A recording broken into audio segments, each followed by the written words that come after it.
欢迎来到星星频道，请点击订阅并关注，获取最新资讯。花少期奇遇不断，生活琐事成回忆，温馨又暖心。第2期，真实让人又爱又心疼的一堆小插曲，都能整得人心里一阵酸涩。你瞧，张晚意那会儿洗澡，突然停水了，吹头发到一半没电，白天还晕车。咱们说，生活就是这点滴不完美。像我自己出门旅游，有时候也会遇到类似的小样子，啥水龙头突然没水，手机没电啦，但这不就成了回忆里的一部分？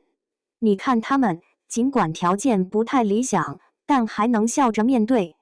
说到这次的早餐，真是让人觉得又温馨又搞笑。那英姐姐很喜欢喝玉米粥，喝的那叫一个流口水。龚俊他们几个偏爱鸡蛋卷，吃起来那个专注劲。大家都喜欢喝咖啡，提神。顺带还聊起了下一站的酒店样子。张雅琪还很细心，带了防晕车的膏药贴在身上。她那细心劲蛮让我佩服的。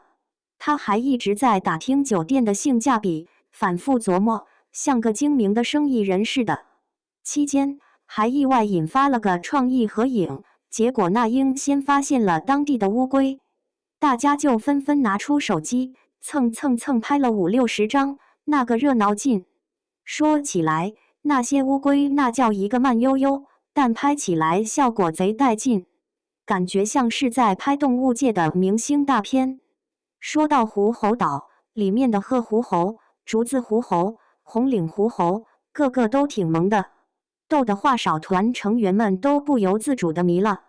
那场狐猴岛游玩，看得出他们晒得跟刚出炉的烤串似的。你细想，平时咱们在城市里也难得有机会这么近距离接触野生动物，能摸到狐猴，那才是真正的巴适的。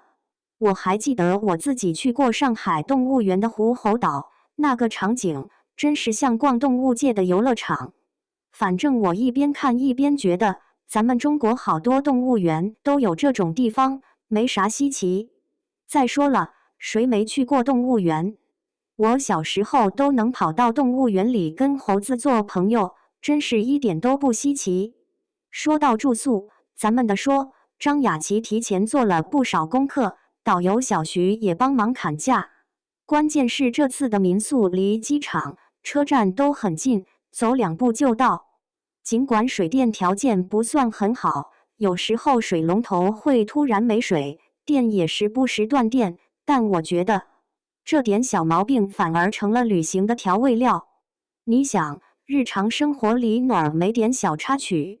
这些不就成了将来回忆的笑料？谁说旅游一定要完美无瑕？反倒是这些小事，让旅途多了几分真实和趣味，将来咱们回想起来。说起龚俊，真是把安排搞得蛮细腻的。他不仅方案严密，还能随机应变，照顾到每个人的喜好和习惯。你瞧，尽管他们安排了好多动物合影，结果因为张雅琪手机掉河里，耽误了不少时间，那也没办法。原本减去鳄鱼谷之后，去森林公园的行程就变得很紧凑。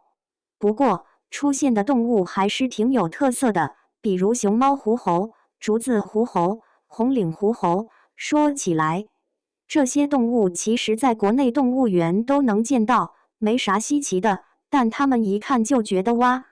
我觉得龚俊这份安排已经够用心了，毕竟每个细节都考虑得挺到位。到森林公园那会儿，植物也很丰富，像那储水用的芭蕉树，个个都长得贼高大，叶子像扇子一样大。动物遇到的也很奇特，有奇怪的爬行动物和两栖动物，比国内的动物园多了点互动性。我还记得我自己去动物园看变色龙，最多就是看个颜色变，拍几张照片就完事了，但他们这里能用手机拍视频，跟变色龙玩得挺开心的。蝴蝶谷更是让人流连忘返，拍的照片比森林公园还多，那个色彩缤纷的蝴蝶，原本以为会取消的景点，结果还挺舍不得离开的，很是那种自由自在的感觉，跟国内的动物园完全不一样。说到体力，陈数最弱的那一波，但你别看他平时瘦瘦的，真到现场，那英姐姐的体能好的没话说，永远似乎用不完似的劲，真是让人佩服的五体投地。马思纯、李沁这些人居然还能爬树、喊叫，那个场景。最关键是变色龙那趴，感觉比国内大动物园的互动还要丰富。能用手机录视频，跟变色龙打招呼，那画面。蝴蝶谷那边的照片也多得不行，比森林公园还精彩。其实我觉得很多景点都挺好，很是这季的人，个个都很照顾别人，最关键照顾那英和陈数。说实话，人生有时候就是这样，不抱太多指望。像蝴蝶谷那次，尽管一开始觉得没啥很，但后来发现能遇到那样的美景。我自己也曾经有过类似的经历，出门前总想着万事大吉，结果反倒遇到点小麻烦。人生就是要学会接受这些不完美，享受那些突如其来的美好。你看他们，尽管条件有限，但一脸轻松，笑一笑，挺过那点困苦，反倒更显得生活有滋有味。再说说那次体验收水稻的事，咱得感叹袁隆平老先生杂交水稻让粮食产量翻了个倍。这帮明星们平时都不怎么做家务的，竟然也挺有耐心的扛镰刀。说起来，大家都挺坚定的。67岁的胡月舫远在非洲支援了超过18年，回来还带出一堆优秀学生，真是让人佩服的五体投地。你说明星们不是都要保持身材，平时都不吃米饭，这次倒是吃的挺香的，可能累了。李沁那碗米饭真是像是吃到天上去了，我就觉得这种体验很让人感慨，饭量其实跟运动量真是息息相关。割完稻子，大家都开心的不行。还有一些未播的片段，像森林公园和蝴蝶谷的。张雅琪英语好的不得了，现场还能同步翻译。说起来，他们吃的玩意也都很讲究，荤素搭配，吃得很饱，像中餐、西餐，当地特色。小提琴酒店那段，大家在月色下悠哉，给导游小徐结算花费，发现当地的物价涨得厉害，以万为单位。你猜为什么每次都带个小妹？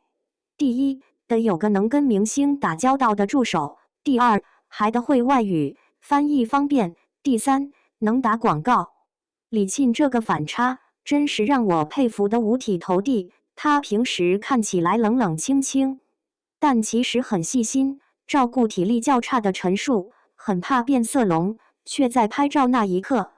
马思纯尽管胆子大，但反差不大，容易困。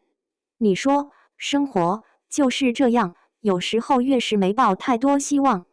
像蝴蝶谷那些景色，原本觉得没啥大不了，其实人生也是一样，不要总指望完美，那样反而会错过很多美好。咱们每个人都在不断的走着，遇到的风景各不相同，但只要心态放平，哪怕是一些小插曲，也能变成你记忆里最温馨的故事。